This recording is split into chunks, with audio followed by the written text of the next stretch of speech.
안녕하세요, 헌터입니다. 오늘 분석해볼 기업은 대한항공입니다. 대한항공은 여객사업, 화물사업, 항공우주사업을 주사업으로 영위하고 있습니다. 매출 비중은 별도 기준으로 여객사업이 55.6%로 가장 크게 차지하고 있습니다. 월봉으로 차트 보시면요, 과거부터 꾸준하게 올라주는 이런 성장하는 기업은 아닙니다. 그러니까 이런 업황이라든지 유가, 그리고 뭐 경제적인 상황, 그리고 뭐 코로나 같은 특수성도 있겠고요, 운임 뭐 이런 것들, 이런 여러 가지 요소들에 의해서 이제 업황이 꺾였다가 올라갔다를 이제 반복을 좀 하는 기업으로 보시면 되겠고, 자, 다시 일봉으로 돌아가서 최근의 상황 보시면은 꾸준하게 좀 우하향하면서 지금 굉장히 좀 추세적으로 하락하고 있습니다. 그렇기 때문에 자, 이제 우리가 좀 많이 힘든 상황에서 언제쯤 이제 반등이 나올 수 있을지 분석을 통해서 알아보도록 하겠고요. 자, 그리고 여러분들 대부분 지금 다 물려 계신 구간으로 판단이 되죠. 그렇기 때문에 이제 향후 주가에 어떻게 대응해야 될지, 물타기도 어떤 식으로 진행을 해야 될지, 투자 전략까지 함께 알아보도록 하겠습니다. 자, 이어서 수급 상황입니다. 이제 한 달 기준으로 개인이 샀고요, 외국인과 기관이 팔고 있습니다. 자, 최근까지도 같은 포지션 유지하고 있는 모습이고요. 자, 이어서 공매도 비중 보시면 살짝 올라온 것을 우리가 확인할 수 있습니다. 이제 심심치 않게 이제 두 자릿수 계속해서 좀 보여주고 있으면서 공매도 부담은 좀 있는 상황이 되겠습니다. 뭐 엄청난 기업까지는 아니지만 그래도 부담이 좀 생겼다 정도로 보시면 되겠고, 이를 증명하듯이 이제 대차장고도 많이 올라왔어요. 보시면 과거 1000만대에서 500만대까지 이제 절반으로 줄이긴 했거든요. 하지만 최근 들어서 다시 한번 800만대까지 올라온 것을 확인할 수 있습니다. 그래서 공매도 부담이 좀 있는 기업이고요. 이제 이어서 재무제표 분석 시작해 보도록 하겠습니다. 먼저 2018년도 매출부터 보시면요, 13조, 12조, 7조 우하향 하다가 다시 반등을 합니다. 9조, 14조, 올해도 조금 올라갑니다. 거의 15조 가까이 이렇게 기록할 것으로 보여지고요. 영업이익 보시면 6,700, 1,700, 1,000 꾸준하게 떨어지다가 이제 크게 개선이 됩니다. 그래서 1조 4천, 2조 8천 거의 더블업 했죠. 그리고서 올해 또 다시 한번 좀 크게 눌립니다. 거의 반토막 가까이 나면서 1조 6천까지 크게 내려옵니다.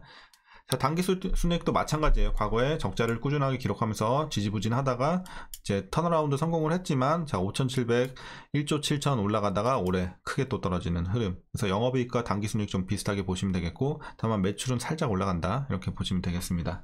그래서 실적은 올해 좀 최악을 기록할 것으로 보여지고요, 최근 들어서는. 자, 이어서 부채 비율 보시면 굉장히 높았습니다. 과거에 700, 800 뭐 어마어마했죠. 600, 280, 210, 190까지 좀 떨어집니다. 그래서 꾸준하게 떨어진다는 점은 굉장히 좋아 보이지만 여전히 좀 더 떨어질 필요가 있는 수치입니다. 그래서 여전히 부채 부담은 있지만 과거에 비해서 상당히 많이 내려오고 있다 이렇게 보시면 되겠고요. 자, ROE 보시면요, 이때는 뭐 순이익 적자였죠. 마이너스 기록을 했고, 이후로는 11, 21, 올해는 10 정도 기록을 할 것으로 보여지면서 꾸준한 두 자릿수 그래도 좋아 보입니다. 물론 그래도 수익성은 작년보다는 많이 꺾였죠. 자, 이어서 EPS 보시면요, 이제 주당 순이익도 마찬가지예요. 이제 마이너스 기록을 했다가 이제 작년에 굉장히 좀 크게 치솟았다가 올해 좀 크게 내려오는 흐름. 그래서 이제 실적과 비슷하게 다 보시면 되겠고, 그러니까 그리고 올해 배당금 보시면 이제 작년엔 750원이었고 올해는 실적이 좀 부진하다 보니까 650원 정도 일단은 기대가 되고 있습니다. 그래서 이대로 배당을 하게 된다면 현재 종가 기준으로 계산해 봤을 때 약 2.97%, 거의 3%로 보시면 되겠네요. 그래서 3% 정도의 이제 배당을 할 것이다 라고 보여집니다. 자, 그래서 배당은 좀 괜찮은 수준이고요. 이제 올해 추정 PER은 8.1배, PBR은 0.83배 나오고 있습니다. 그리고 현재 주가 밸류 상황은 약간 고평가입니다. 그러니까 주가가 굉장히 많이 떨어져서 지금 바닥 아닌가 싶을 정도로 많이 떨어졌는데도 여전히 약간은 고평가되어 있다. 그러니까 살짝 비싼 구간이다 이렇게 보시면 되겠습니다. 왜냐면 실적이 그만큼 반토막이 났기 때문이죠. 자, 이렇게 보시면 되겠고요. 이어서 동사 관련 이슈 한번 살펴보도록 하겠습니다. 자, 일단 1분기 별도 기준 매출은요, 전년 동기 대비해서 13.9% 좀 소폭 증가를 했습니다. 하지만 영업이익이 중요하잖아요. 그래서 영업이익은 시장 전망치를 좀 하회하면서 아쉬운 성적이 나왔습니다. 이제 화물 같은 경우는 이제 전 세계 경기 둔화와 여객기 공급 확대에 따른 운임 경쟁으로 수송량이 전년 동기 대비 21.6% 좀 크게 감소를 했습니다. 그리고 운임 또한 41%가량 이제 급락을 하면서 매출이 절반가량 아까 우리가 확인한 것처럼 많이 떨어졌습니다. 자, 이렇게 보시면 되겠고요.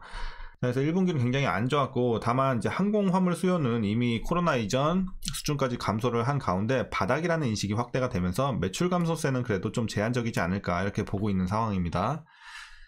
자, 그래서 이제 하락세, 그러니까 지금의 하락세가 굉장히 좀 가파르게 진행이 되고 있지만, 그래도 이제 앞으로는 조금 완만해지지 않을까, 이렇게 판단이 되고 있고, 대한항공의 1분기 여객 매출 보시면 이제 여객이 우리가 아까 말씀드린 것처럼 절반 이상 차지를 하는 가장 큰 사업이죠. 그래서 여객이 중요한데, 자, 여객 매출은 이제 코로나 이전 수준의 90%까지 도달은 했습니다. 이제 다만 이제 수요 지표는 2019년 대비 30% 아직은 좀 낮은 수준이고요. 중국 노선의 완전 정상화 여부가 국내외 여객 수요 정상화를 가를 것으로 보여집니다. 자, 그리고 이제 다음 이슈가 가장 중요한 오늘의 이슈입니다. 이제 대한항공 합병 관련해서 지금 위기가 찾아왔습니다. 그 배경에는 이제 유럽이 있고 미국이 있습니다. 먼저 유럽 관련해서 보시면요, 최근에 유럽연합 집행위원회가 대한항공의 이의제 기서를 통보를 했습니다. 합병 시 해당 노선에서 가장 큰 여객 화물 항공사가 되면서 소비자들의 이제 중요한 대체 항공사가 사라지게 될 것이다 라는 얘기고요. 다른 경쟁사들은 규제 등 장벽에 막혀 서비스 확대가 어려우면서 이제 합병사에 대한 충분한 경쟁 압박을 가하지 못하게 된다라는 내용입니다. 그러니까 한마디로 독과점이다, 이 말인 거예요. 그러니까 합병이 되게 되면. 자, 그래서 이제 미국 관련해서는 어떤 얘기가 나오고 있냐면요, 미국 법무부도 양사 합병에 대한 우려를 하고 있다라고 외신 보도가 나오기도 했습니다. 뭐 이런 미국의 다양한 노선에 있어서 경쟁이 제한될 수 있다는 내용입니다. 그러니까 유럽과 비슷한 입장이에요. 그래서 독과점 하는 이런 노선에 있어서 이런 경쟁 부분, 이런 거에서 좀 우려가 되고 있다라는 거고, 그래서 이제 어떻게 이제 보셔야 되냐면, 이제 각국 경쟁 당국의 우려를 해소를 하려면 운수권 및 슬롯 추가 반납에 이런 강력한 시정 조치가 필요하다라고 보여집니다. 그래서 대한항공은 이제 답변서 제출 및 적극적인 사정 조치 논의를 통해서 최종 승인을 이끌어낼 수 있도록 최선을 다할 계획이라고 합니다. 그래서 협조한다는 내용이죠. 그래서 EU 그리고 그러니까 유럽과 미국 경쟁 당국과 지속해서 좀 협의하겠다는 방침입니다. 그래서 어쨌든 협조를 하겠다 해서 최종적으로 이 합병을 끝내겠다는 얘기인데, 결국에는 이런 손해를 좀 입을 수밖에 없는 상황이에요. 이걸 이루기 위해서는, 합병을 이루기 위해서는. 그래서 그러니까 애시당초에는 아시아나 합병 관련해서 굉장히 좀 호재로 받아들여졌어요, 동사에 있어서. 근데 이제 이런 부분이 좀 차질이 생기면서 이제 오히려 좀 단기적으로 악재가 되고 있습니다. 그래서 최근에 하락까지도 이끌고 있는 상황입니다. 그래서 최근에 주가가 좀 많이 떨어졌다 보시면 되겠고요. 자, 지난해 실적 고점에 대한 우려는 이미 주가에 어느 정도 다 반영이 됐고요. 하반기로 갈수록 화물 매출 감소세 둔화와 국제선 여객 회복으로 인해서 이익 개선이 좀 가능할 전망입니다. 자, 그래서 어쨌든 좀 악재가 지금 껴있는 상황인데, 이제 여러분들 마지막으로 투자 전략 말씀드리면서 영상 마치도록 하겠습니다. 자, 먼저 신규 진입에 있어서는 저는 반대 의견 드리도록 하겠습니다. 물론 많이 내려온 건 맞지만 여전히 고평가에 있다는 점, 그리고 이 합병 관련 이슈, 여기서 좀 뭔가 불확실성이 남아있기 때문에 해소가 되지 않았다는 점에서 일단은 조금 더 관망했다가 더 떨어지게 되면 그때 들어가시는 게 훨씬 더 좋아 보입니다. 그래서 그런 관점에서 일단은 반대 의견 드리고요.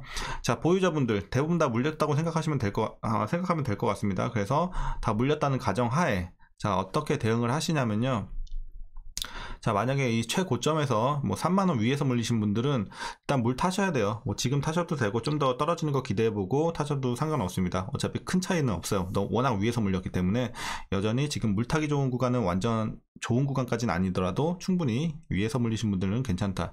하지만 이제 중간 레벨에서 한 2만 뭐 6천원, 8천원 이런 데서 물리신 분들은요, 조금 더 기다렸다 타세요. 지금 말고 일단 추가적인 하락까지도 조금 열려 있거든요. 물론 여기서 막 어마어마한 폭락이 나오고 뭐 이러지는 않을 거예요. 왜냐면은 지금 악재가 좀 껴있다고 하더라도 이미 대부분 좀 반영이 됐고, 그렇기 때문에 여러분들이 이제 추가적인 하락도 물론 열려는 있지만 엄청난 하락까지는 저는 보고 있지는 않기 때문에 여러분들이 조금 더 하락하는 거 기대해 봤다가 이제 여기서 좀 타시면 좋을 것 같고, 밑에서 이렇게 물타기 좀 진행하시면 될 것 같고, 뭐 한 26,000원 밑에서 물리신 분들은 그냥 보유하세요. 괜히 비중 키우지 마시고 보유하시면 될 것 같습니다.